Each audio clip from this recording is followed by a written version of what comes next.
বিশ্বনবী সাহাবাদের নিয়ে দাঁড়ালেন, লম্বা লম্বা কাতার হলো। সাহাবীদের কাতারের শেষে সাইয়েদনা জিবরাইল 1,40,000 ফেরেশতাদেরকে নিয়ে জানাজায় শরীক হলেন।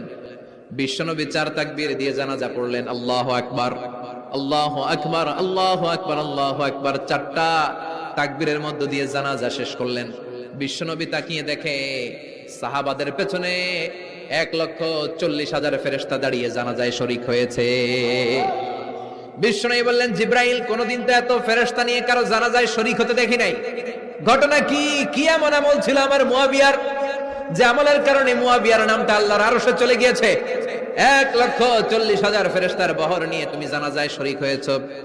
কি এমন গোপন আমল ছিল আমার মুয়াবিয়ার, আমারে বলো।